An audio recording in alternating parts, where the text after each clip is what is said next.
മത്സര ചിത്രം വ്യക്തമായതോടുകൂടി അങ്കത്തട്ട് ഉണർന്നു കഴിഞ്ഞു. നമ്മൾ ഇന്ന് കൈരളി ന്യൂസിൻ്റെ പടക്കളം ഇന്ന് തൃക്കാക്കര നഗരസഭയിലാണ്.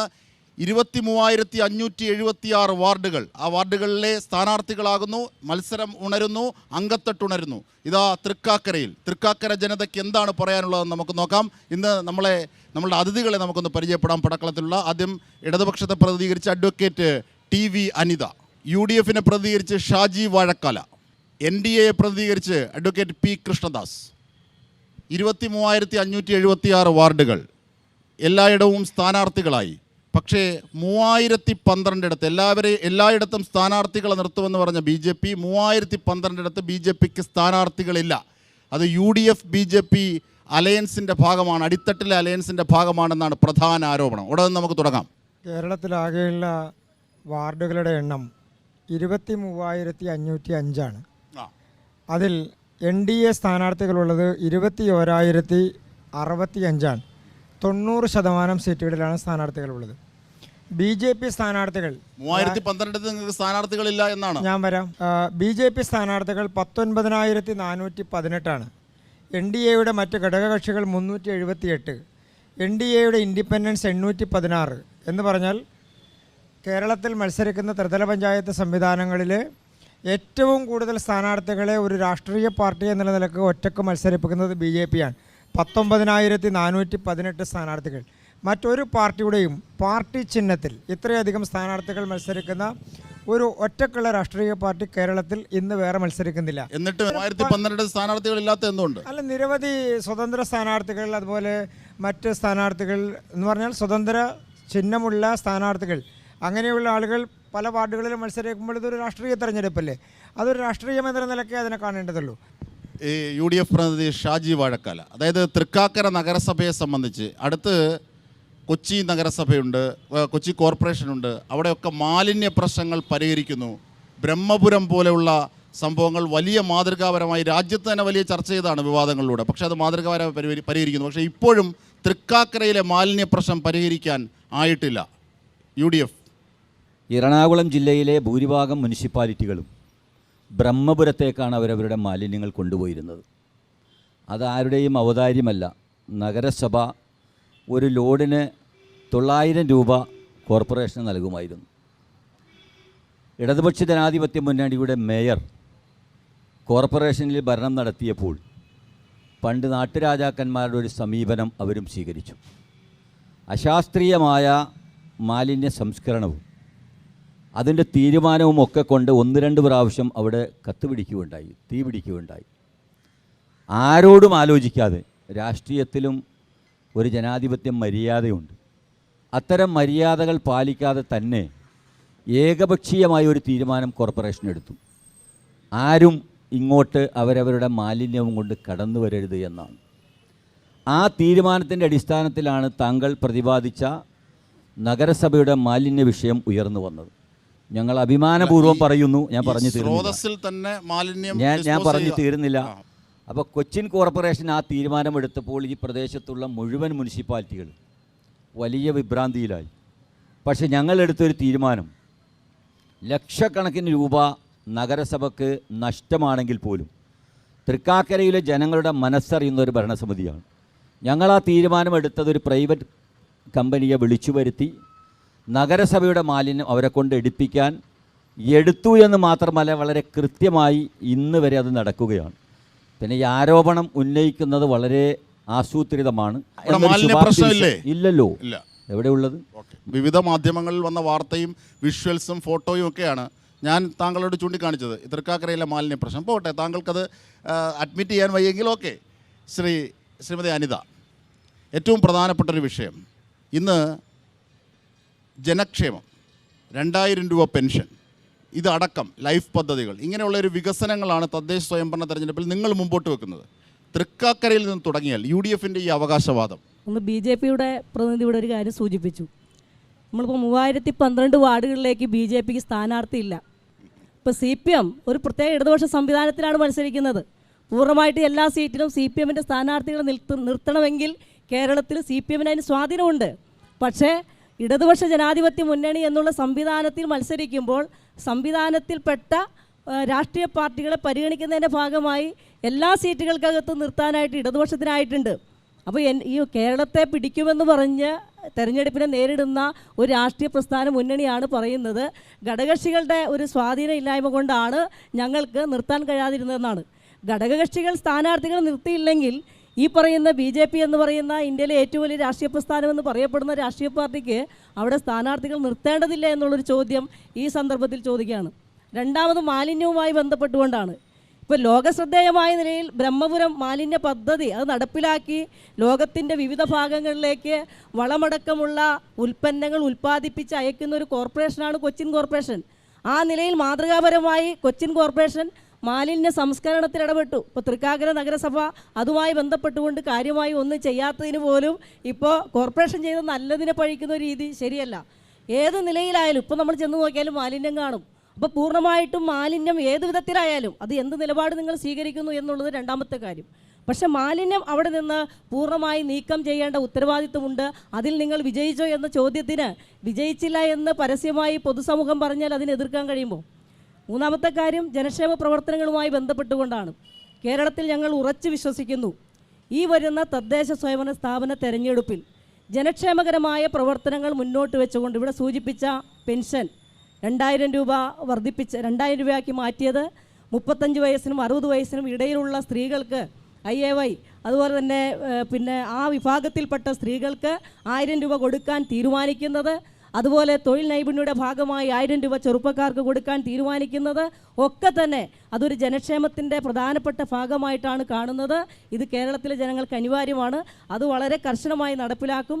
അതിൻ്റെ ഭാഗമായിട്ട് കൂടി ഞങ്ങൾ പൂർണ്ണമായി വിശ്വസിക്കുന്നു ഈ തെരഞ്ഞെടുപ്പിനകത്ത് ഇടതുപക്ഷ ജനാധിപത്യ മുന്നണി കേരളം പൂർണ്ണമായും പിടിക്കും. ശരി, ഇനി നമുക്ക് ചില വിഷയങ്ങൾ കൂടി, സംസ്ഥാന തലത്തിലുള്ള ചില വിഷയങ്ങൾ കൂടി ഒന്ന്, താങ്കളൊരു വനിതാ പൊതുപ്രവർത്തക എന്ന നിലയിൽ കൂടി, കാരണം ഒരു പെൺകുട്ടിയോട്, ഒരു സ്ത്രീയോട് ഗർഭിണിയാകാൻ ആവശ്യപ്പെടുകയും അതിനുശേഷം അത് ആ ഗർഭം ഛിദ്രം ചെയ്യാൻ പ്രേരിപ്പിക്കുകയും പ്രലോഭിപ്പിക്കുകയും നിർബന്ധിക്കുകയും ഒക്കെ ചെയ്യുന്ന, കൺസെൻ്റ് ഇല്ലാതെ ചെയ്യുന്ന വലിയൊരു പ്രവൃത്തി രാഹുൽ മാങ്കൂട്ടത്തിൻ്റെ ഭാഗത്തുനിന്നുണ്ടാകുന്നു. അതിൻ്റെ പുതിയ വീഡിയോകളൊക്കെ മീൻസ് ഓഡിയോ ഒക്കെ പുറത്തെത്തി വരുന്നു. അദ്ദേഹത്തിന് നിഷേധിക്കാനാകുന്നില്ല. ഇന്നിപ്പോൾ പ്രതിപക്ഷ നേതാവ് VD സതീശൻ പോലും അതേ സംബന്ധിച്ച് പറഞ്ഞത് സംഘടനാപരമായ പ്രശ്നമാണ്, അതുകൊണ്ട് ആ കാര്യത്തെക്കുറിച്ച് താനൊന്നും പറയുന്നില്ല എന്നാണ്.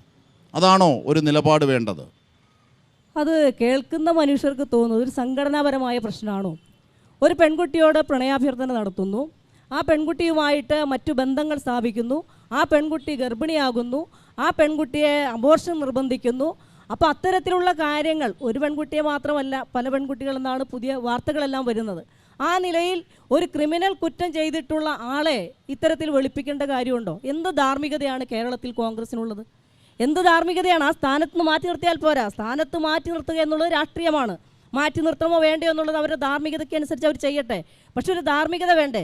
കൃത്യമായിട്ട് നിയമ നടപടി സ്വീകരിച്ച് അദ്ദേഹത്തിനെ നിയമത്തിന് മുന്നിൽ കൊണ്ടുവരേണ്ട അനിവാര്യമാണ്. എല്ലാ പ്രദേശങ്ങളിലും ചെല്ലുമ്പോൾ അദ്ദേഹത്തിന് അകമ്പടി സ്വീകരിക്കുന്നത് യൂത്ത് കോൺഗ്രസിൻ്റെയും നേതാക്കന്മാരാണ്. അപ്പോൾ ധാർമ്മികമായി ഒന്ന് പരിശോധിക്കുമ്പോൾ ആ നിലപാട് സ്വീകരിക്കാതിരിക്കാൻ കോൺഗ്രസ് ഒരു നിലപാട് സ്വീകരിക്കണ്ടേ? ഇപ്പോൾ ഇന്നെന്താ VD സതീശൻ പറഞ്ഞത്?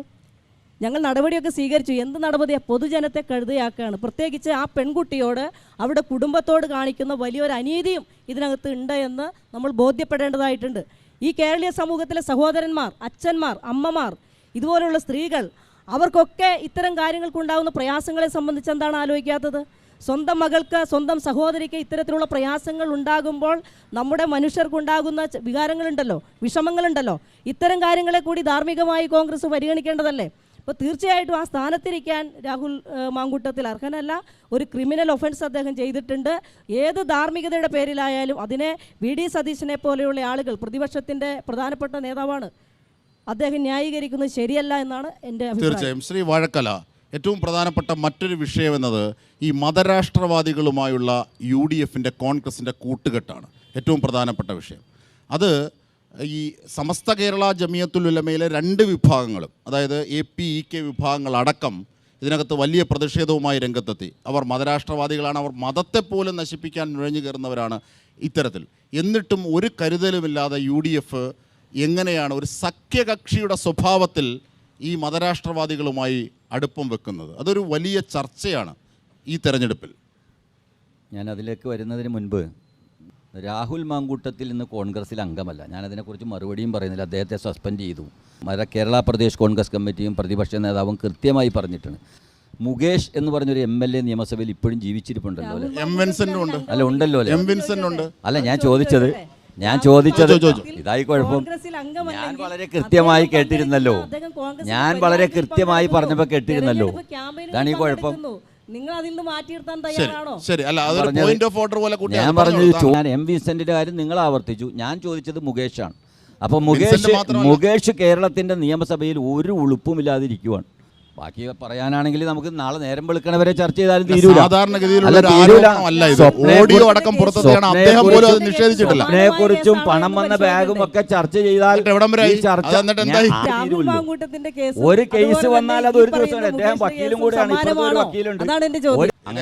എത്ര നാളായി ഞാൻ പറഞ്ഞ മുകേഷിന്റെ കാര്യത്തിൽ KPC പ്രസിഡന്റ് തീരുമാനം എടുക്കണ്ടേ? മുകേഷിന്റെ അടുത്ത് പരാതി കൊടുത്ത ആൾ ഇത് 1 രൂപ കക്കണവനെയും 1 ലക്ഷം രൂപ കക്കണവനെയും മലയാളത്തിൽ കള്ളൻ തന്നെ പേര്. പക്ഷേ CCTV ദൃശ്യങ്ങളുണ്ട്. ഒരാൾ മോഷണം നടത്തുന്ന ആരോപണവും ഒരാൾ മോഷണം നടത്തുന്ന CCTV ദൃശ്യങ്ങളുണ്ടെങ്കിൽ അതിന്റെ ധാർമ്മികത രണ്ടാണ്. ഞാൻ പറഞ്ഞത് ധാർമ്മികത രണ്ടാണ്. വാഴക്കാല കക്കുന്നവന്റെ തോതനുസരിച്ചല്ലല്ലോ, ചെയ്യുന്ന പ്രവൃത്തിയാണ്. നമുക്ക് എണ്ണം പറഞ്ഞു പോയാൽ ഞാൻ പറഞ്ഞത് ഒരു 200 പേജിന്റെ ബുക്ക് വാങ്ങിയ തികയൂല. ഈ CPM-ന്റെ പെൺപിടുത്തക്കാരുടെയും മണ്ണ് കച്ചവടക്കാരുടെയും പിന്നെ എഴുതാന്നേ. ഞാൻ പ്രത്യാരോപണങ്ങളും ഒക്കെ സ്വാഭാവികമൊക്കെ സമ്മതിച്ചത്. MLA-യുടെ ശബ്ദം അതല്ലെന്ന് പറയാമോ? തന്നെയാണ്. അല്ല, MLA-യുടെ ശബ്ദം, അതായത് ശബ്ദം പുറത്തെത്തി. കോൺഗ്രസ് പാർട്ടിയുടെ ഗർഭചിത്രം നിർബന്ധിക്കുന്ന ഞാൻ കോൺഗ്രസ് പാർട്ടിയുടെ പ്രതിനിധിയാണ്. എന്റെ പാർട്ടിയിൽ ഈ പറഞ്ഞ ആളില്ല. അയാൾ ഇതിനകത്ത് വരട്ടെ. ജനങ്ങൾ എങ്ങനെ കാണുന്നതെന്ന് അറിയാലോ. ഇത് സാങ്കേതിക അർത്ഥം. അദ്ദേഹം കോൺഗ്രസ് പാർട്ടിയിൽ ഇല്ല എന്ന് പറയുന്നു. ഇപ്പോൾ അദ്ദേഹം എല്ലാ തദ്ദേശ സ്വയംഭരണ സ്ഥാപന തെരഞ്ഞെടുപ്പുകളും എല്ലാ സ്ഥാനാർത്ഥികളും ഒപ്പം നിന്ന്, കോൺഗ്രസിന്റെ സ്ഥാനാർത്ഥികൾക്കൊപ്പം നിന്ന് അദ്ദേഹം പരസ്യമായി വോട്ട് പിടിക്കാൻ പോകുന്നു, വേദികൾ പങ്കിടുന്നു. അത് സംഘടനാപരമായിട്ടുള്ള ചുമതലയാണ് എന്ന് ഇപ്പോൾ പ്രതിപക്ഷ നേതാവടക്കം പറയുന്നു. അങ്ങ് അതിനെക്കുറിച്ച് എങ്ങനെയാണ് കാണുന്നത് എന്നുള്ളതിനെക്കുറിച്ച് അറിഞ്ഞാൽ കൊള്ളാം. രണ്ടാമത്, ഈ പെൺകുട്ടിയുടെ ഈ ഓഡിയോ ലോകം മുഴുവൻ കേട്ടതാണല്ലോ.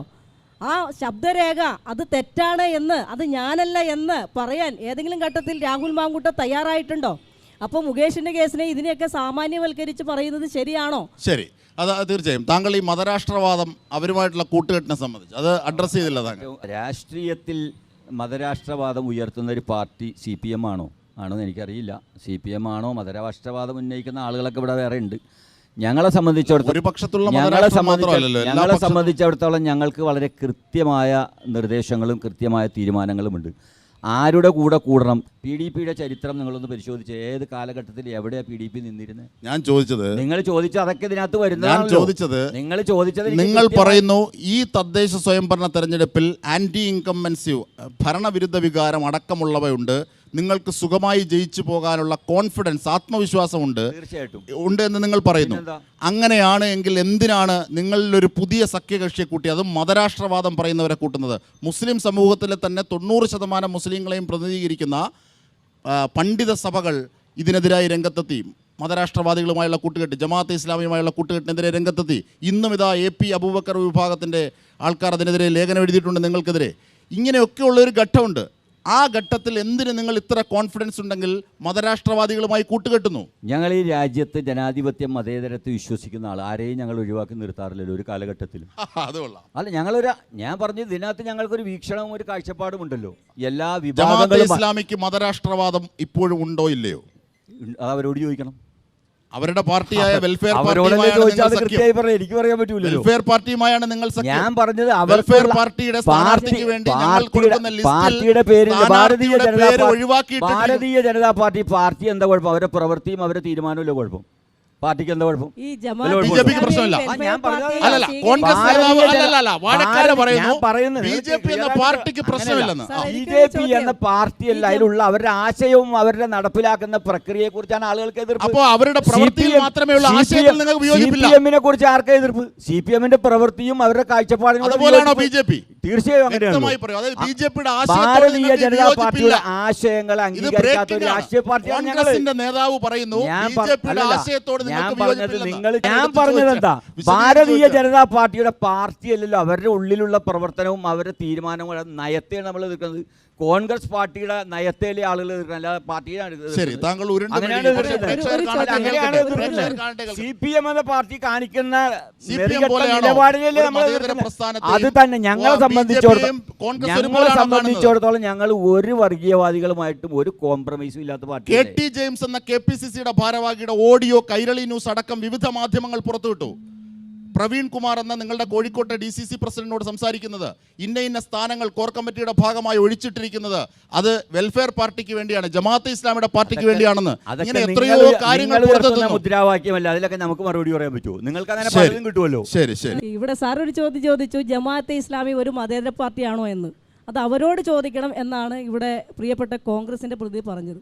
ഇപ്പോൾ ജമാഅത്തെ ഇസ്ലാമിയായിട്ട് പരസ്യമായിട്ട് കോൺഗ്രസ് അലയൻസ് ആവുകയാണ്.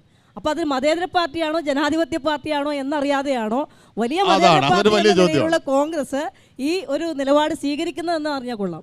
ശരി. ശ്രീ പി കൃഷ്ണദാസ്, അതായത് ഈ മതരാഷ്ട്രവാദികളുമായിട്ടുള്ള കോൺഗ്രസിൻ്റെ കൂട്ടുകെട്ട്, അങ്ങനെ കൂട്ടുകെട്ടുന്ന കോൺഗ്രസുമായിട്ടാണ് കോലീബി സഖ്യത്തിൻ്റെ വടകര ബേപ്പൂർ മോഡലിൻ്റെ പുതിയ വേർഷൻ നിങ്ങൾ നടപ്പാക്കുന്നത് എന്നൊരു ആരോപണം ശക്തമായിട്ടുണ്ട്. അപ്പോൾ എല്ലാവിധത്തിലുമുള്ള വർഗീയ കക്ഷികളെയും കോൺഗ്രസ് കൂട്ടുന്നു. അപ്പോൾ നിങ്ങളും അതിൽ ഭാഗവാക്കാവുകയാണ്. UDF എന്ന് പറയുന്ന സംവിധാനം, അല്ലെങ്കിൽ കോൺഗ്രസ് നേതൃത്വം കൊടുക്കുന്നൊരു സംവിധാനം, ആ സംവിധാനത്തെ ഈ രാജ്യത്ത് പരാജയപ്പെടുത്തിക്കൊണ്ടാണല്ലോ കഴിഞ്ഞ 10-12 വർഷക്കാലമായി ഞങ്ങൾ ഇന്ത്യ ഭരിച്ചുകൊണ്ടിരിക്കുന്നത്. ഞങ്ങൾ ഉയർത്തിയ ഏറ്റവും വലിയ മുദ്രാവാക്യത്തെ കോൺഗ്രസ് നേതാക്കന്മാർ രാജ്യം മുഴുവൻ പ്രചരിപ്പിക്കുന്നത് കോൺഗ്രസ് സർക്കാരുകളെ ഇല്ലാതെയാക്കാൻ വേണ്ടി BJP നടക്കുന്നു എന്നുള്ളതാണല്ലോ. അപ്പം ഞങ്ങൾ എന്തിനാണ് കേരളം പോലുള്ള ഒരു സംസ്ഥാനത്ത് ഈ കോൺഗ്രസ്സുകാരുമായി കൂട്ടുകൂടേണ്ട വല്ല കാര്യവും ഞങ്ങൾക്കുണ്ടോ? ആ ആരോപണത്തിന് വല്ല പ്രസക്തിയുണ്ടോ? പിന്നെ കോൺഗ്രസിനെ സംബന്ധിച്ച് അതാണ് ഈ 3015ഓളം സീറ്റുകളിൽ നിങ്ങൾക്ക് സ്ഥാനാർത്ഥികളില്ല എന്ന ആരോപണം. ഞാൻ LDFൻ്റെയും കോൺഗ്രസിൻ്റെയും മറ്റ് സംസ്ഥാനങ്ങളിൽ മത്സരിച്ച സീറ്റുകളുടെ എണ്ണം എടുത്താൽ നിങ്ങൾ തലകറങ്ങി വീഴും. നമ്മൾ കേരളത്തിലെ കാര്യം അതിലേക്ക് വരും. അപ്പം ഞങ്ങൾക്ക് മത്സരിച്ച് ജയിക്കാൻ കഴിയുന്ന പരമാവധി വാർഡുകൾ ഞങ്ങൾ മത്സരിക്കുന്നു. അതിൽ രാഷ്ട്രീയപരമായ നിലപാടുകളുണ്ടെന്നേ, ഞങ്ങൾക്ക് രാഷ്ട്രീയപരമായ നിലപാടുകൾ ജനങ്ങൾ കാണുന്നതാണ്. അവരുടെ മുമ്പിൽ തൃപ്തമായ മറുപടിയാണോ അതോ ഉരുണ്ട് മെഴുകി മറിയലാണോ എന്ന് അവർ തീരുമാനിക്കട്ടെ. താങ്കൾ ഈ പറയുന്നതിൽ ആവശ്യമേ ഇല്ല, ഭദ്രത അവർ പരിശോധിക്കട്ടെ. അതിൻ്റെ ആവശ്യമേ ഇല്ല.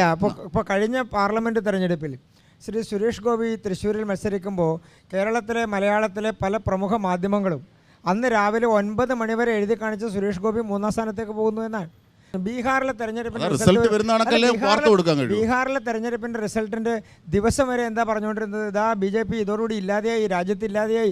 കഴിഞ്ഞ ലോക്സഭാ തെരഞ്ഞെടുപ്പിലും BJP ഒന്നാമത് അടിച്ചു കയറുമെന്ന് എല്ലാ മാധ്യമങ്ങളും കൊടുത്തല്ലോ ദേശീയ തലത്തിൽ. പക്ഷെ ഉണ്ടായില്ലല്ലോ. അല്ല, കേരളത്തിലെ ഒരു വിഷയം കൂടി ഒരു കാര്യം കൂടി, ഈ തൃക്കാക്കരയുടെ വികസന പന്ഥാവിനെ സംബന്ധിച്ച് നിങ്ങൾക്കുള്ള അഭിപ്രായം ഇതുവരെയും അഡ്വക്കേറ്റ് രേഖപ്പെടുത്തിയില്ല.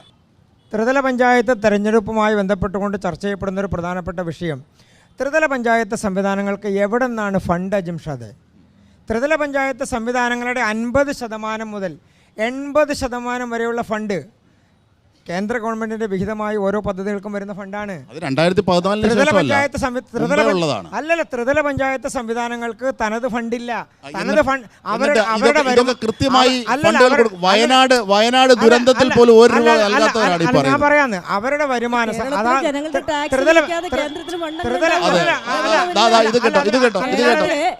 കേരളത്തിൽ നിന്ന് ജീവിക്കുന്ന ജനങ്ങളിൽ നിന്ന് ടാക്സ് പിരിക്കാതെ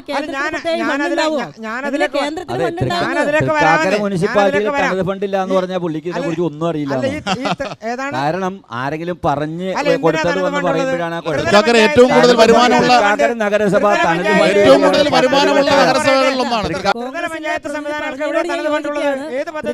ഏറ്റവും കൂടുതൽ തനത് ഫണ്ടുള്ള സ്ഥലമാണ്. പക്ഷെ അതിനനുസരിച്ചുള്ള ഒരു വികസനവും നടന്നിട്ടില്ല.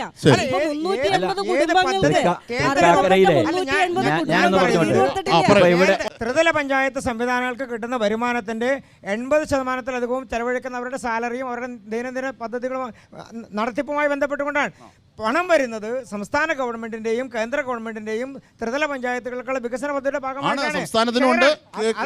അതുകൊണ്ട് ഇല്ലാന്ന് ഞാൻ പറഞ്ഞില്ലല്ലോ. ഞാൻ പറഞ്ഞത് 50% മുതൽ 80% വരെ പല പദ്ധതികളുടെയും തനത് ഫണ്ട് എന്ന് പറയുന്നത് കേന്ദ്ര ഗവൺമെന്റിന്റെ ഫണ്ടാണ്. ബാക്കി വരുന്നത് സംസ്ഥാന ഗവൺമെന്റിന്റെ ഫണ്ടാണ്. എല്ലാ സംസ്ഥാനത്തും അങ്ങനെ തന്നെയാണ്. ഈ കേരളത്തിലെ കോൺഗ്രസ്സുകാരെ സംബന്ധിച്ചാണെങ്കിലും രാജ്യത്തൊട്ടാകെയുള്ള കോൺഗ്രസ്സുകാരെ സംബന്ധിച്ചാണെങ്കിലും അവർ ഒരു സമയത്ത് ആരോപണം ഉന്നയിക്കും. ആരോപണങ്ങൾ വളരെ പെട്ടെന്ന് പിൻവലിക്കും. അതിൻ്റെ പ്രധാനപ്പെട്ട കാരണം ആരോപണങ്ങളിൽ കഴമ്പില്ല എന്ന് സ്വയം ബോധ്യപ്പെടുകയാൽ SIR പദ്ധതി വന്നു. SIR നടപടിയുമായി ബന്ധപ്പെട്ടുകൊണ്ട് രാജ്യം മുഴുവൻ ആരോപണം ഉന്നയിച്ച് എന്തൊക്കെ നടത്തി? 50 ലക്ഷത്തോളം ആളുകളെ ബീഹാറിൽ നിന്ന് വെട്ടിമാറ്റി, അവർക്ക് വോട്ടില്ല എന്ന് പറഞ്ഞു. ബീഹാറിലെ തെരഞ്ഞെടുപ്പ് കഴിഞ്ഞപ്പോൾ അവിടുത്തെ വോട്ടിംഗ് ശതമാനം 10% കൂടി. മാത്രമല്ല, ജനങ്ങൾ വോട്ട് ചെയ്തത് എത്ര കള്ളത്തരങ്ങൾ പ്രചരിപ്പിച്ചു. തെരഞ്ഞെടുപ്പ് കമ്മീഷനുമായി ബന്ധപ്പെട്ടുകൊണ്ട് ജനങ്ങൾ കൂട്ടത്തോടെ വന്ന് വോട്ട് ചെയ്തില്ലേ? 10% പ്രചരിപ്പിച്ച ആൾക്കാർ ഇവിടെ നിൽക്കുന്നത്. SIR അതുമായി ബന്ധപ്പെട്ട ആരോപണങ്ങൾ ഇപ്പോഴും അവർ പിന്മാറിയിട്ടില്ല. കേരളത്തിൽ നടക്കില്ലേ? കേരളത്തിൽ SIR നടപടി നടക്കല്ലേ? സംസ്ഥാന ഗവൺമെന്റിന്റെ BLOമാര് മരിച്ചു. ഗുജറാത്ത്, രാജസ്ഥാൻ 29 പേര് BLOമാരാണ് ബംഗാളിൽ മരിച്ചത്. ഇവിടെ ഒരു BLO ജീവൻ പോയി. പണിയെടുക്കാത്ത സർക്കാർ ഉദ്യോഗസ്ഥന്മാർ ഒരു ദിവസം വെയിലത്തിറങ്ങുമ്പോൾ അവർക്ക് തളർച്ച ഉണ്ടാകുമെന്നേ. അതൊന്നും കണക്കാക്കേണ്ട കാര്യമില്ല.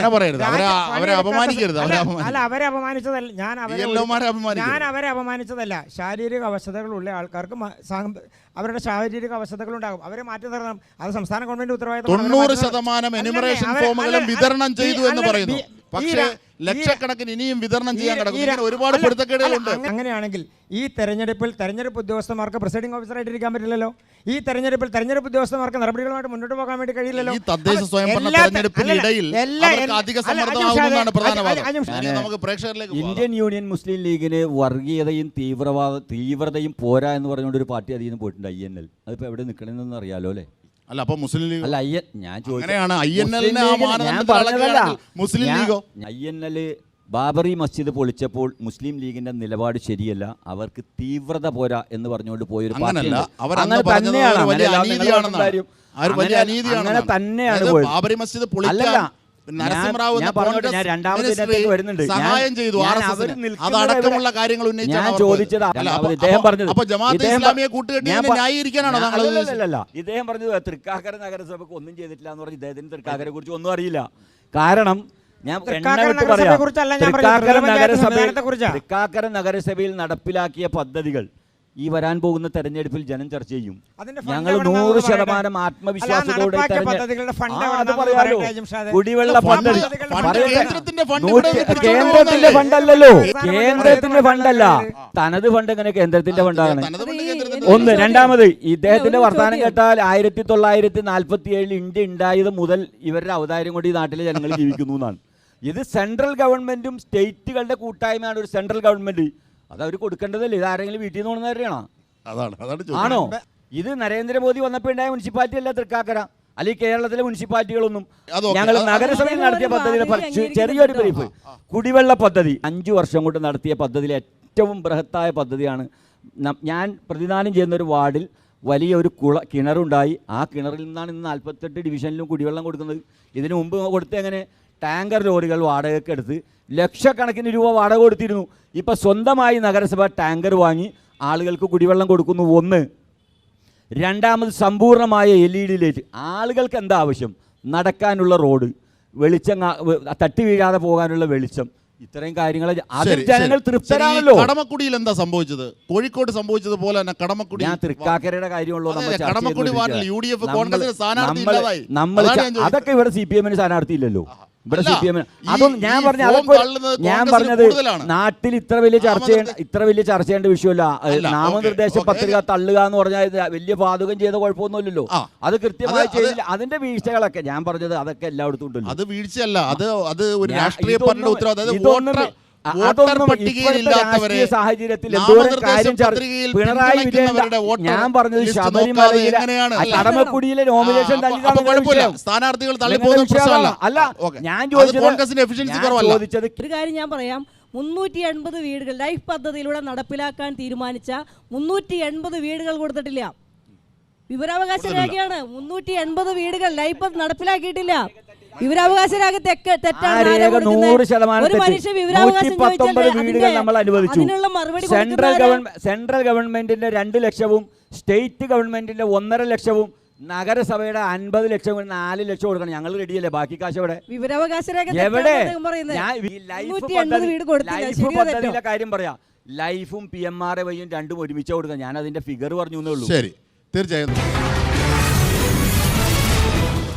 നമുക്ക് ഈ ഇവരോട് സ്ഥാനാർത്ഥികളെ പ്രതിനിധീകരിക്കുന്നവരോട് അല്ലെങ്കിൽ ആ പാർട്ടികളോടൊക്കെ നിങ്ങൾക്ക് ചോദിക്കാവുന്ന ചോദ്യങ്ങൾ ചോദിക്കാം. എങ്ങനെ ഒരു പ്രാദേശിക ഭരണ സംവിധാനം വികൃതമാക്കാം, മോശപ്പെടുത്താം?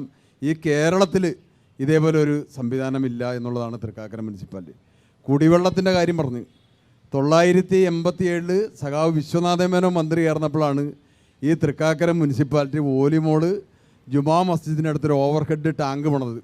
അതിനുശേഷം 20 വർഷം കെ ബാബു, 5 വർഷം ബെന്നി ബെഹനാൻ, 5 വർഷം PT തോമസ്, ഇപ്പോൾ ഏതാണ്ട് 40 വർഷക്കാലം UDF MLA ഉണ്ടായ സ്ഥലമാണ് ഇവിടെ. ഒരു കുടിവെള്ളത്തിനൊരു പദ്ധതിയോ വേറൊരു ബദൽ സംവിധാനം ഉണ്ടായില്ല. ഇവിടെ തൊട്ടടുത്ത് കടമ്പറയാറുണ്ട്, നല്ല ശുദ്ധജലം ഒഴുകുന്ന സ്ഥലമാണ്. അവിടെ നിന്ന് വെള്ളം കൊണ്ടുവന്നിട്ട് ഈ വ്യവസായ മേഖലയിൽ 100-ൽ പരം കമ്പനികളിൽ ശുദ്ധജലം കൊടുക്കുന്നത്. ഇവർക്കൊരു പദ്ധതിയോ ഒരു പ്ലാനോ ഇല്ല. ഇപ്പോൾ ഏതാണ്ട് ഉണ്ടെന്നാണ് ഷാജി പറഞ്ഞത്. വിശന്ന് മരിച്ചവനെ ചോറ് കുഴിച്ചിട്ടെന്ന് പറഞ്ഞിട്ടുള്ളൂ. ഇപ്പോൾ ഏതാണ്ട് കൊടുത്തെന്ന് പറയും. 5 വർഷം ആയിട്ട് ഈ കഴിഞ്ഞ സമയത്തൊന്നും ഇതിനൊരു പരിപാടി വിശന്ന് മരിച്ചു കഴിഞ്ഞാണോ ചോറ് കൊടുക്കുന്നത്? നിങ്ങൾ തൊട്ടടുത്ത് കൊച്ചി കോർപ്പറേഷനിൽ തുരുത്തിയിൽ അവിടെ 394 പേർക്ക് 1 കോടിയോളം വില വരും. ഇപ്പോൾ 70 ലക്ഷമെങ്കിലും വരും. 2 ബെഡ്റൂമുള്ള ഫ്ലാറ്റ് കൊച്ചി കോർപ്പറേഷൻ പണിത് കൊടുത്ത്. ഇവിടെ തൊട്ടടുത്ത് വാണാച്ചിറയിൽ 60 സെൻറ്റ് സ്ഥലം കിടക്കുക, വിവിധ സ്ഥലങ്ങളിൽ കിടക്കുക. കൊച്ചി കോർപ്പറേഷനൊപ്പം തന്നെ ബഡ്ജറ്റ് അവതരിപ്പിക്കാനും തനത് വരുമാനമുള്ളൊരു മുനിസിപ്പാലിറ്റിയാണ് ഈ തൃക്കാക്കര മുനിസിപ്പാലിറ്റി. ഇദ്ദേഹം വീട് വെച്ചു കൊടുത്തെന്ന് പറഞ്ഞു. പക്ഷേ ഇവർ ഒരു പദ്ധതി ഒരു പരിപാടി കയറി കിടക്കാൻ ഒരാൾക്ക് പോലും ഒരു വീട് പോലും.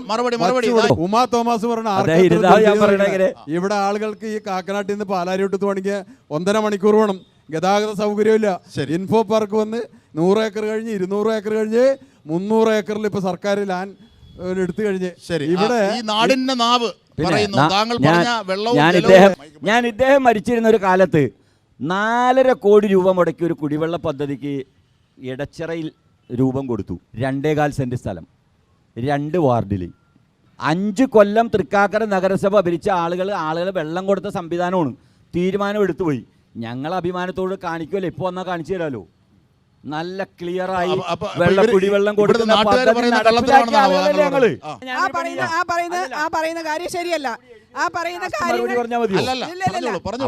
നടപ്പിലാക്കിയ പദ്ധതികൾ അങ്കണവാടികൾ 36 സ്മാർട്ട് അങ്കണവാടികളാണ്. പിള്ളേര് പഠിക്കാൻ ഇവർ അങ്കണവാടി. അപ്പൊ 4 അതിൽ CPM-ന്റെ ആണ്. ഇപ്പൊ ചെയ്തത് CPM ആണ്. ആ അങ്കണവാടി എത്ര ലക്ഷം? 40 ലക്ഷം 30 ലക്ഷം അങ്ങനെ ആ കാശ് നഗരസഭയെ പറ്റി. അതായിരിക്കും ഇവർ അഴിമതി എന്ന് പറഞ്ഞത്. ഞാൻ പറഞ്ഞത് കൃത്യമായി 2667 പേർക്ക് സാമൂഹിക സുരക്ഷാ പെൻഷൻ അനുവദിച്ച ഒരു ഭരണസമിതിയാ. നിങ്ങൾ വെറുതെ വട്ടം. ഞാൻ പറയാം, 425 വിധവകൾക്ക് പെൻഷൻ കൊടുത്തു. ഏത് മേഖലയിലാ തൃക്കാക്കരയുടെ കയ്യൊപ്പില്ലാത്ത? തൃക്കാക്കരയുടെ കയ്യൊപ്പില്ലാത്തത് ഏതെങ്കിലും ഒരു മേഖല പറയട്ടെ. ആളുകൾക്കും പെൻഷൻ കൊടുത്തു എന്നൊക്കെ പറയുന്നത് കേട്ടു. തൃക്കാക്കരയുടെ ഒരു തരത്തിലുള്ള വികസനത്തിനും ഈ കഴിഞ്ഞ 10 കൊല്ലത്തെ UDF ഭരണം ഒരു സംഭാവന നൽകിയിട്ടില്ല. തൃക്കാക്കര സഹകരണ ആശുപത്രിയുടെ ഒരു ബോർഡ് മീറ്റിംഗ് നടന്നുകൊണ്ടിരിപ്പോൾ തൊട്ട് ചേർന്ന് തന്നെ മുനിസിപ്പാലിറ്റിയുടെ മാലിന്യ സംസ്കരണം നടക്കണം. ആ മണം കൊണ്ട് അവിടെ ഇരിക്കാൻ പാടില്ല, അതിനെന്ത് നിങ്ങൾ ചെയ്യണം എന്നുള്ള ചോദ്യം വന്നു. ഒരു ഉളുപ്പില്ലാതെ ഇരിക്കുന്ന കോൺഗ്രസ്, നിലവിൽ അദ്ദേഹം കൗൺസിലറായിരുന്നു, അദ്ദേഹം തന്നെ പ്രതിദാനം ചെയ്യുന്ന മുനിസിപ്പാലിറ്റിയാണത്. ഒരു മറുപടി അതിനകത്ത് നിങ്ങൾക്ക് പറയാനില്ല, സാധിക്കില്ല. കുടിവെള്ളത്തെ പറ്റി നിങ്ങൾ ഊറ്റം കൊണ്ടല്ലോ. നിങ്ങളുടെ വാർഡിൽ ഒരു ടാങ്കർ പണിത് എന്താണ് മിസ്റ്റർ ഷാജി? അതല്ല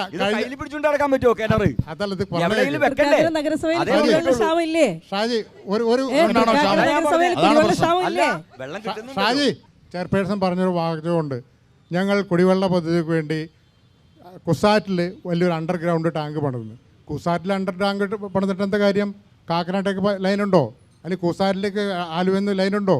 എന്താ നിങ്ങൾ കാണിക്കണത്? ഈ നാടിന്റെ വികസനത്തിന് വേണ്ടി ഒന്നും നിങ്ങൾ ചെയ്യുന്നില്ലെന്നാണ് എനിക്കുള്ള അഭിപ്രായം. ഞാൻ പറഞ്ഞതേ ഇവിടെ തൃക്കാക്കരയിലുള്ള വെള്ളമാണ് ആലുവെന്നല്ലേ വരുന്നത്. തൃക്കാക്കരയിൽ വരുന്ന വെള്ളം ആലുവെന്നാണ് മുനിസിപ്പാലിറ്റിയുടെ. കുറച്ച് മുൻപ് പറഞ്ഞു കുടിവെള്ളത്തിന് ആർക്കും ഒരു ബുദ്ധിമുട്ടും ഇല്ലെന്ന് പറഞ്ഞു. ഈ ഏരിയയിൽ, ഞങ്ങളുടെയൊക്കെ ഏരിയയിൽ നിലംപതിഞ്ഞ് മോള്, ഇടച്ചിറ, അതുപോലെ മറ്റ് സ്ഥലങ്ങളിലേക്കൊക്കെ തുതിയൂരൊക്കെ 4 ദിവസം കൂടുമ്പോഴാണ് വെള്ളം വരുന്നത്. 4 ദിവസം കൂടുമ്പോൾ വരുന്ന വെള്ളം. അതുപോലെ തന്നെ ഇതുപോലെ വേസ്റ്റ് ഇവിടെ നമ്പ് ചെയ്തിട്ട് എല്ലാം കൂടെ കൂട്ടി കൊടുന്നിട്ട് ലോറിയെ കൊടുന്ന് മണ്ണ് കൊടുന്ന് മൂടുക. ഇതാണ് ഇവിടുത്തെ മാലിന്യ സംസ്കരണം എന്ന് പറയുന്നത്. ഇതിനെല്ലാം ഫണ്ട് ഇതിലേ പോയി. എന്നിട്ട് പറഞ്ഞ് ഇതിനെല്ലാം ഫണ്ടുണ്ട്, ഈ ഫണ്ടെല്ലാം കൊണ്ട് അവിടെ ഈ മുനിസിപ്പാലിറ്റി 2 CR 3 CR കണ്ട് മുടക്കിങ്ങാണ്ടാണെന്നാണ് എനിക്ക് തോന്നുന്നത്. മുനിസിപ്പാലിറ്റി അവിടെ ACP വർക്കെല്ലാം ചെയ്തു. മൊത്തം ചോർന്നൊലിച്ച് മുനിസിപ്പാലിറ്റി മഴവെള്ളം കൈവയ്ക്കുക. അത് എന്തുകൊണ്ടാണ്? ആ സമയത്ത് ഓരോരോ വർക്കുകൾ എക്സ്ട്രാ വർക്കുകൾ ചെയ്താണ് ഈ മുനിസിപ്പാലിറ്റി ഈ UDF ഈ 10 വർഷമായിട്ട് ഭരിക്കുന്നതല്ലേ, ആ സമയം മുതൽ ചെയ്തുകൊണ്ട് നിൽക്കുന്ന വർക്കുകളാണിത്. ഇത് കൂടാതെ തന്നെ ഈ മുനിസിപ്പാലിറ്റിയുടെ നമ്മുടെ ബസ് സ്റ്റാൻഡ് ഇത്രയായിട്ടും ഇടിഞ്ഞു ചാടാറായിട്ടിരിക്കുന്ന ബസ് സ്റ്റാൻഡാണ്. ആ ബസ് സ്റ്റാൻഡിൻ്റെ കാര്യത്തിൽ യാതൊരുവിധ കാര്യങ്ങളും ഇവർ ചെയ്തിട്ടില്ല. ഏത് നിമിഷം ആർക്ക് വേണ്ടി ചെയർപേഴ്സണും വൈസ് പ്രസിഡന്റും അടിക്കടിക്ക് മാറിക്കൊണ്ടിരിക്കുക. അവർ ബോഡി പേര് വരുത്തുക. അതുപോലെ പണിത റോഡ് ഇപ്പോൾ ഒരു 2-3 മാസം ആയിട്ടുള്ളൂ. സെൻറ്റർ കൊണ്ട് വലിയ ഗർത്തങ്ങളാണ് വന്ന് വിട്ടിരിക്കുന്നത്. ഇതെല്ലാം പുരോഗമനം, അതെല്ലാം നമ്മുടെ സംഭാവനയാണെന്ന് പറഞ്ഞുകൊണ്ടാണ് ഇപ്പോൾ UDF വിശദീകരിച്ചുകൊണ്ട് നിൽക്കുന്നത്. അതൊക്കെ ശരിയാണോ എന്ന് ഇവിടെയുള്ള ആൾക്കാർക്ക് മനസ്സിലാക്കാൻ പറ്റും. ഞാൻ മുനിസിപ്പൽ കൗൺസിലിൽ 2020 വന്നപ്പോൾ നല്ല മഴയത്ത് കുടയായിട്ടാണ് പോയത്. ആകെ ചോരുവാണ്. ഉണ്ടാക്കിയിരുന്നത് ഈ പാർട്ടിക്കാരാ. 4.5 കോടി രൂപയുടെ ACP വർക്കും നഗരസഭയുടെ റിനോവേഷനും ഒക്കെ നടത്തി. അതും സത്യം ആര് പറഞ്ഞാലെങ്കിലും പെട്ടെന്ന് പറയുമ്പോൾ ചിലർക്കൊക്കെ അല്ലല്ല കേക്ക് ഇത്രയും വലിയ കുഴപ്പം മുഴുവൻ കാണിച്ച് മുൻ ഭരണസമിതി പോയി. ആ കുഴപ്പങ്ങൾ മുഴുവൻ കാണിച്ച ആൾക്കാർക്ക് ഒരു ചർച്ചയും കൂടാതെ ഇദ്ദേഹത്തിന്റെ പാർട്ടി അധികാരത്തിൽ വന്ന ഉടനെ ബില്ല് മാറിക്കൊടുത്ത്, അത്ര കോടിക്കണക്കിന് രൂപ ബില്ല് മാറിക്കൊടുത്ത്. അപ്പൊ എത്ര രൂപ കമ്മീഷൻ ഇവിടെ കിട്ടിയെന്നല്ല ചോദിക്കണ്ടേ? ഇത്രയും കുഴപ്പം കാണിച്ച ആ ടീമിന് മാസങ്ങൾക്കകം ബില്ല് മാറിക്കൊടുത്ത്. അല്ലല്ല, ഞാൻ പറഞ്ഞോട്ടെ, കമ്മീഷൻ മേടിക്കുന്ന പാർട്ടി ആരാ? ഈ നാട്ടിൽ കമ്മീഷൻ മേടിക്കുന്ന പാർട്ടി അല്ല. ഞാൻ പറയാലോ, ഈ CPM-ന്റെ ഭരണസമിതി ഇരുന്നപ്പോ 4.5 കോടി രൂപയുടെ പദ്ധതി നടപ്പിലാക്കി. അനിസ്പ്രയുടെ പരസ്യം പോലെയായിരുന്നു. തരി വെള്ളം പുറത്തൂല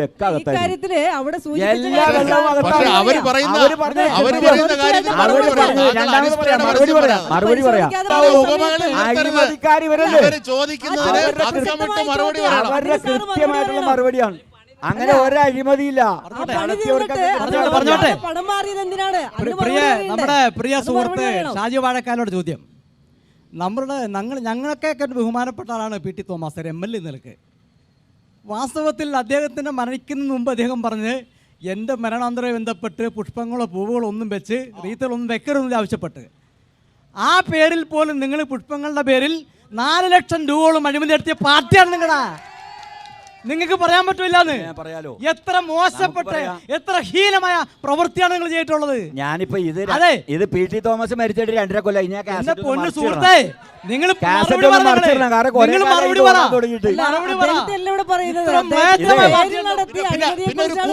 കൂപ്പന്റെ വിഷയം കൂടി ഉണ്ടായിരുന്നല്ലോ. വെള്ളത്തിന്റെ കാര്യമാണ്. വെള്ളം 4 ദിവസം കൂടുമ്പോഴാണ് ചിറ്റേത്തര തുതിയൊരു ഭാഗത്ത് വന്നത്. വെള്ളം എന്ന് പറഞ്ഞ സാധനം ഉണ്ടാകാറില്ല. ഞങ്ങൾക്ക് ഭയങ്കര ബുദ്ധിമുട്ടി തന്നെയാണ്. പിന്നെ അതുപോലെ തന്നെ ഒന്ന് പറയാനുള്ളത് വേസ്റ്റിൻ്റെ കാര്യമാണ്. ഇതിങ്ങനെ വീട്ടിൽ കളിച്ചിട്ടുണ്ടെങ്കിൽ നാറി ഇതായി പോവും. ആ വേസ്റ്റ് എങ്ങനെയെങ്കിലും കമ്പോസ്റ്റ് ചെയ്യാനായിട്ട് നമ്മുടെ അടുത്തിപ്പോൾ നമ്മുടെ ബ്രഹ്മപുരം വന്നിട്ടുണ്ട്. അങ്ങോട്ട് കൊണ്ടുപോയി അവിടെ സംസ്കരിക്കാനുള്ള സംവിധാനം നമ്മുടെ നാട്ടിൽ നിന്ന് അങ്ങോട്ട് പോകുമ്പോൾ നമ്മൾ ചെയ്യേണ്ടതാണ്. അതൊക്കെ എന്തുകൊണ്ടാണ് ചെയ്യാത്തത്? ബ്രഹ്മപുരത്തെ കുഴപ്പമില്ലോ, അങ്ങനെയല്ല. ഞാനിതാണല്ലോ ആദ്യം പറഞ്ഞത്. അല്ലല്ല, ഒരിക്കലും അല്ല. ഞാൻ പറഞ്ഞത് നിങ്ങൾ മനസ്സിലല്ല. ഞാൻ പറഞ്ഞത് എന്താ, തൃക്കാക്കര നഗരസഭ സ്വന്തമായി നടത്തിയ കുടിവെള്ള പദ്ധതി 43 വാർഡിലും കൊടുക്കുന്നു എന്നാണ് ഞാൻ പറഞ്ഞത്. നിങ്ങളത് കേൾക്കാതെ സർക്കാർ കൊടുക്കുന്ന കുടിവെള്ളം 4 ദിവസമായി എത്രയും പിണറായി സമാനം പറഞ്ഞു. ഞാനാ പറയണ്ടേ? മുനിസിപ്പാലിറ്റിയാണ് പറയണ്ടേ? മുനിസിപ്പാലിറ്റി അല്ലല്ലോ പറയണ്ടേ? അല്ലല്ല, ഞാൻ പറഞ്ഞത് നഗരസഭ നടത്തിയ കുടിവെള്ള പദ്ധതി ആര് ഫോൺ ചെയ്താലും അവന്റെ വീട്ടിലേക്ക് സൗജന്യമായി വെള്ളം ചെല്ലുക. നിങ്ങൾക്ക് ഇപ്പൊ വേണോ? എന്നിട്ട് കിട്ടുന്നില്ലെന്ന്. അദ്ദേഹം പ്രതിനിധാനം ചെയ്യുന്ന വാർഡിന്റെ ഓപ്പോസിറ്റ് സൈഡിൽ ഇന്നലെ രാത്രി 500ഓളം ആളുകളാണ് റോഡ് ഉപരോധിച്ചത്. എന്താ കാരണം? 5 ദിവസമായിട്ട് NGO ക്വാർട്ടേഴ്സിൽ വെള്ളമില്ല എന്നുള്ളതായിരുന്നു. റോഡ് ഉപരോധിച്ച് മണിക്കൂറുകളോളം പോലീസ് വന്നിട്ട് ആ നാട്ടുകാരെ അവർക്ക് മാറ്റാൻ കഴിഞ്ഞില്ല. ലാസ്റ്റ് CPM-ന്റെയും അവിടുത്തെ ജനപ്രതിനിധി UDF-ന്റെ ജനപ്രതിനിധി അടക്കം സംസാരിച്ച് രാത്രിക്ക് രാത്രി വെള്ളം താൽക്കാലികമായി എന്തോ വരുത്തി കൊടുത്തത്. ഇപ്പോഴും വെള്ളം വന്നിട്ടില്ല. വീണ്ടും എന്താ സംഭവം ഇത് അറിയോ? അദ്ദേഹത്തിന്റെ വാർഡിന് just opposite ആ. ഞങ്ങളുടെ എന്നിട്ടാണ് ഈ പറയുന്നത് റോളല്ല വെള്ളം ഇവിടെ ഒരു പ്രശ്നമില്ലാന്ന്. തൃക്കാക്കര കുടിവെള്ള നഗരസഭയെ ക്ഷാമം ബാധിക്കുന്ന കാര്യരൂക്ഷമാണ്. വിഷയമേ അല്ല. PWDക്ക് പണം അടക്കണം, അത് സർക്കാർ അടക്കണം. ഇതാണ് അത് അവര് പൂട്ടിവെച്ചതല്ലേ? താങ്കൾ ഞങ്ങളെ അല്ലല്ല, പറ്റിക്കാൻ ശ്രമിച്ചു. ഞാൻ പറഞ്ഞത് ഇല്ലാത്തത് പറഞ്ഞ് പറ്റിക്കാൻ എന്തെങ്കിലും ശ്രമിച്ചു. പറഞ്ഞ് ജനങ്ങൾ ഓടിപ്പോവാനൊക്കെ മറുപടി പറയാൻ തയ്യാറായിട്ട് തന്നെ വന്നേക്കണേ. എന്താ പക്ഷേ- കുഴപ്പം? പക്ഷേ ഈ മറുപടി- വെള്ളത്തിലെ മറുപടി വിഷയം- അല്ലല്ല, ശരിയല്ലെന്നാ അവര് ഈ പറയുന്നത്. വെള്ളം ഞങ്ങൾക്ക് അതിന്റെ ഉത്തരവാദിത്തം. ഇങ്ങനെ വന്നാൽ തന്നെ ഞങ്ങൾക്കാണ് നഗര അതിന്റെ ഉത്തരവാദിത്തം. സംവിധാനം ഉത്തരവാദിത്വം ഇല്ലേ? അനിതേ, അത് പറയൂ, ഉത്തരവാദിത്വം മറുപടി എന്ത് ഉത്തരവാദിത്വം? പറയൂ. അല്ല, നിങ്ങൾ അല്ല, സർക്കാർ അങ്ങനെ നഗരസഭ വന്നാൽ വെള്ളം തന്നെ കൊടുക്കുന്നുണ്ട്. ഏതുമാകട്ടെ, ഏത് നഗരസഭ വെള്ളം കൊടുക്കുന്നുണ്ടല്ലോ. അല്ല നഗരസഭ വെള്ളം നിങ്ങളുടെ കൊടുക്കുന്നുണ്ട്. MLA എവിടെ പോയെന്ന്? ഏത് MLA? അല്ല, ഇവിടെ ഉണ്ടല്ലോ, അല്ല, കഴിഞ്ഞ ദിവസം അത് ഞാൻ പണം കണ്ടു. അടയ്ക്കാത്ത അങ്ങനെ കണ്ടാ പോരല്ലോ, ചെയ്യണ്ടേ? നമ്മുടെ മിലിറ്ററി ഫോഴ്സ് പോലെ നിൽക്കുമല്ലേ നഗരസഭയിലെ ഡ്രൈവർ വിളിച്ചാൽ മതി, അപ്പൊ വെള്ളം ചെല്ലും. വിളിക്കണം. അങ്ങനെയാണോ 5 പൈസ ചെലവില്ല. ഫ്രീ അല്ലെന്ന് ഫ്രീ ആണെന്ന്. അല്ലാന്നോട്ട് ഞങ്ങളല്ലേ കൊടുക്കണേ, പക്ഷെ അവർക്ക് ഞങ്ങളല്ലേ നിങ്ങൾ കൊടുക്കണേ. കൊടുക്കുന്നെങ്കിൽ അവർക്ക് കിട്ടുന്നില്ല.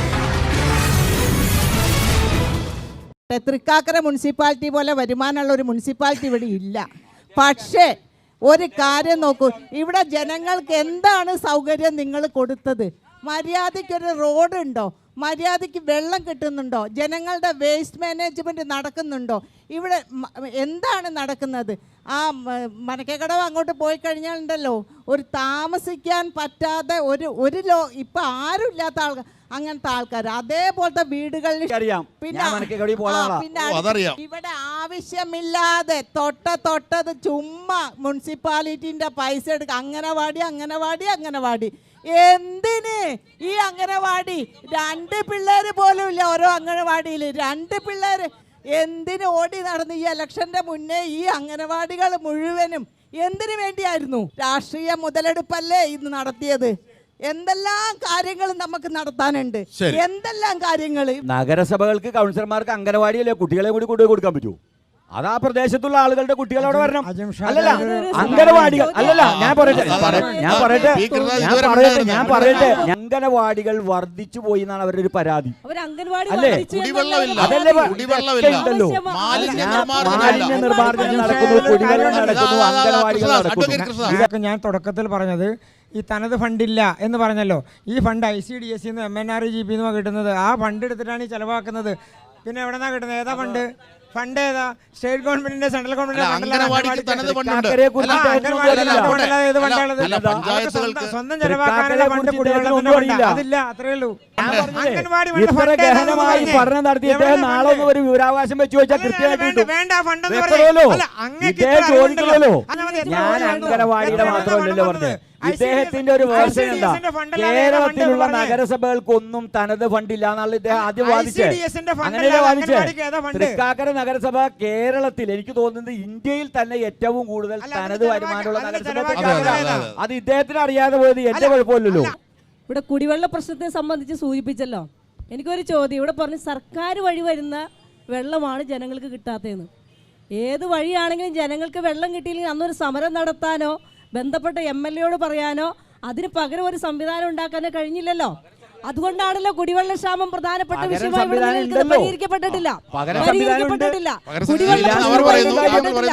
ഇദ്ദേഹം പറഞ്ഞു ഈ നഗരസഭയ്ക്ക് ഒരുപാട് ഫണ്ടുണ്ടെന്ന്.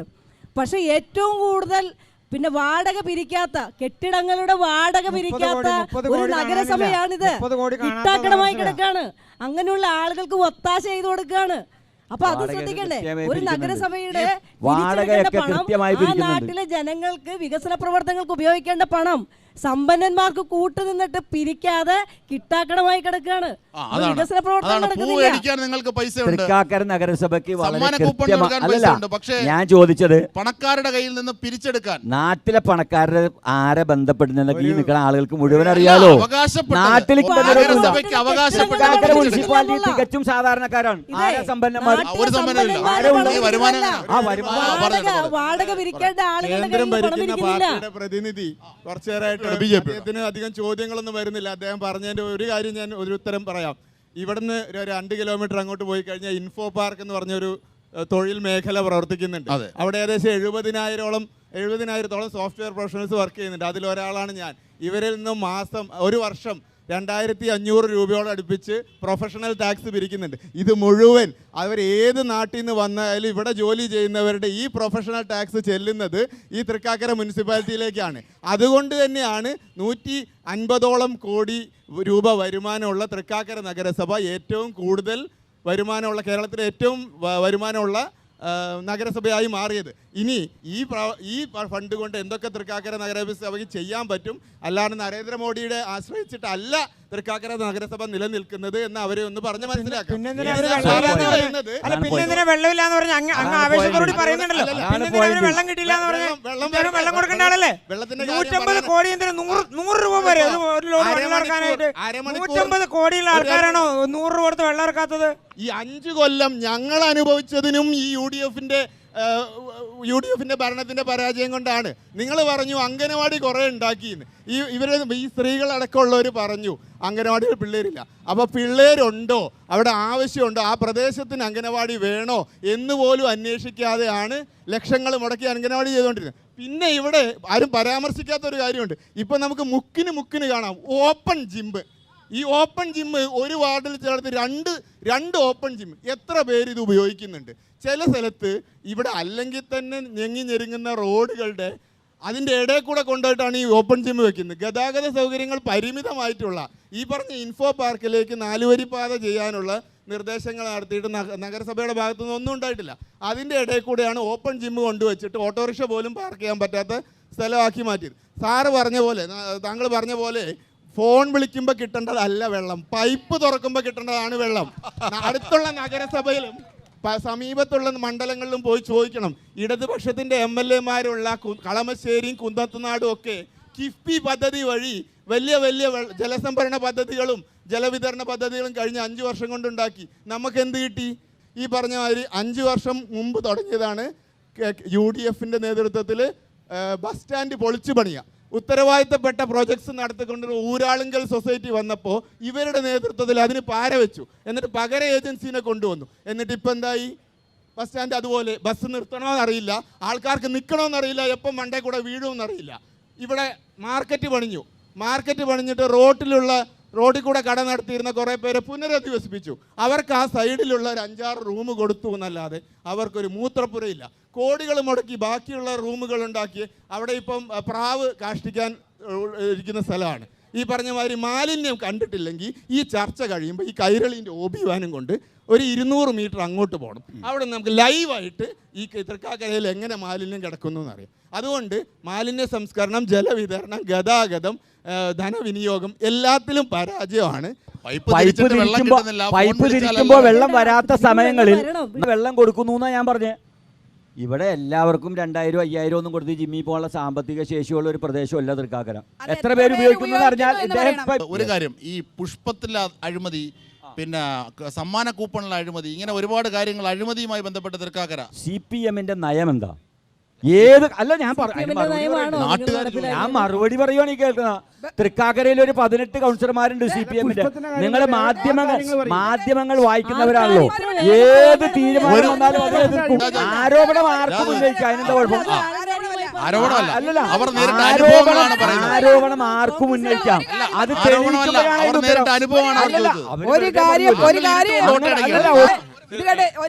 ലൈഫ് മിഷനിലൂടെ ഇവിടത്തെ വീടുകൾ കൊടുക്കാതെ ഇരുന്നത് കൊണ്ട് മാത്രമാണ് മരോട്ടിച്ചൂട് അത്രയും വീടുകൾ, പാവങ്ങളുടെ വീടുകൾ അങ്ങനെ കിടക്കുന്നത്. ഞാൻ പോയി കണ്ട വ്യക്തിയാണ്, എനിക്കറിയാം അവിടെയുള്ള പാവങ്ങൾ എങ്ങനെയാണെന്നുള്ളത്. അതുകൊണ്ട് വ്യക്തമായിട്ട് ഞാൻ പറയുന്നു. പിന്നെ നിലം പതിഞ്ഞ് മുകളിൽ 8 ബസ് ഉണ്ടായിരുന്നു. ആ ബസ്സുകൾ ഇന്ന് ഒരു ബസ് പോലും ഇല്ലാത്ത ഗതിയാക്കി UDF-ന്റെ തൃക്കാക്കര മുനിസിപ്പാലിറ്റി നടപ്പിലാക്കുന്ന പദ്ധതിയാണോ? ഇത്തരം ചർച്ചയൊക്കെ കണ്ടു. ഉത്തരവാദിത്തം മുനിസിപ്പാലിറ്റിക്ക് ഉണ്ടല്ലോ. നമ്മുടെ കൺമുന്നിലുള്ള തൃക്കാക്കര ബസ് സ്റ്റാൻഡിന്റെ കാര്യമാണ് പറയുന്നത്. ഇനി അതിന് തെളിവ് വേണമെങ്കിൽ അത് അവിടെ പോയി നോക്കി അറിയാലോ. 5 കൊല്ലമായിട്ട് ഇങ്ങനെ ഇടിഞ്ഞു പൊളിഞ്ഞു കിടക്കാൻ നിൽക്കണ്. നിങ്ങൾ വേറെ എന്തെങ്കിലും പദ്ധതി ഭരണസമിതി ഉണ്ടെന്നേ. 5 കൊല്ലം ആകെ തൃക്കാക്കര മുനിസിപ്പാലിറ്റി ഉണ്ടായത് 2020-ലല്ല. ഈ 5 കൊല്ലം മുമ്പ്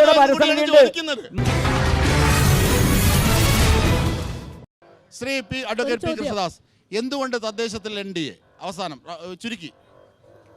കേന്ദ്ര ഗവൺമെൻറ് നടപ്പാക്കുന്ന തദ്ദേശ സ്വയംഭരണ സ്ഥാപനങ്ങളിലേക്കുള്ള വികസന പദ്ധതികൾ താഴെത്തട്ടിലേക്ക് എത്തിയിട്ടുണ്ട്. അത് ജനങ്ങൾക്ക് മനസ്സിലായിട്ടുണ്ട്. അതുമായി ബന്ധപ്പെട്ടുകൊണ്ട് നടക്കുന്ന വികസന കാര്യങ്ങളും പദ്ധതികളും കൃത്യമായി ജനങ്ങളുടെ ബോധ്യത്തിലുണ്ട്.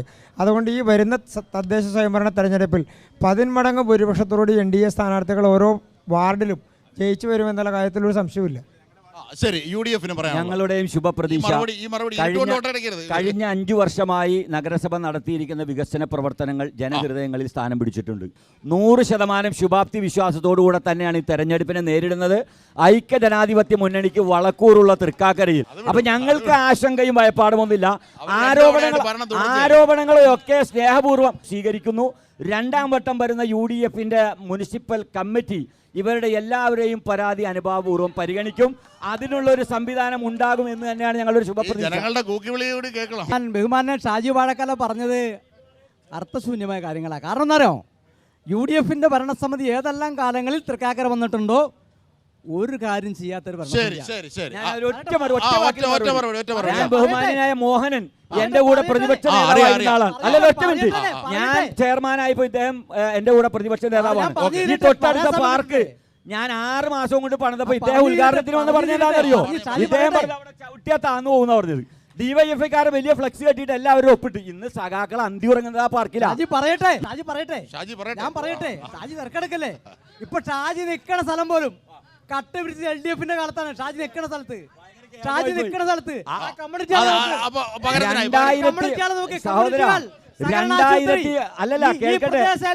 ഞാൻ പറയട്ടെ, നമ്മളെ ഏറ്റവും കൂടുതൽ പ്രധാനപ്പെട്ട പങ്ക് വെച്ചാണ് LDF-ന്റെ ഭരണസമിതി. അദ്ദേഹം അന്ന് പ്രതിപക്ഷ നേതാവാ.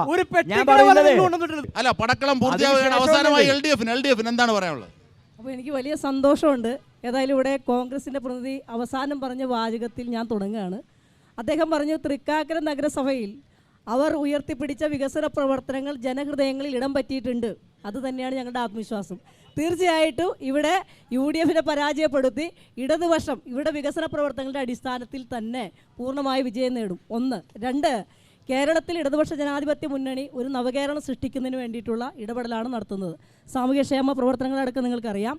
അത്തരം പ്രവർത്തനങ്ങളെ ചുവട് പിടിച്ചുകൊണ്ട് കേരളത്തിലെ തദ്ദേശ സ്വയംഭരണ സ്ഥാപനങ്ങളിൽ ക്ഷേമം ഉറപ്പാക്കി വികസനം ഉറപ്പാക്കി മുന്നോട്ട് പോകാനുള്ള എല്ലാവിധത്തിലുള്ള ഇടപെടലുണ്ടാവും. ഈ തദ്ദേശ സ്വയംഭരണ സ്ഥാപന തെരഞ്ഞെടുപ്പ് ഈ കേരളത്തിലെ ജനങ്ങൾ അതിനെ ഞങ്ങൾ അനുവദിക്കും എന്ന് മാത്രമാണ്. തീർച്ചയായും അവരവർക്കെല്ലാം അവരവരുടേതായ കാരണങ്ങളും അവകാശങ്ങളും ഉണ്ട് വിജയത്തെ സംബന്ധിച്ച്, പ്രതീക്ഷകളെ സംബന്ധിച്ച്. പക്ഷേ ഈ ജനം തീരുമാനിക്കട്ടെ എന്ത് എന്ന് പടക്കളം ഇന്നിവിടെ തൃക്കാക്കരയിൽ പൂർണ്ണമാവുകയാണ്.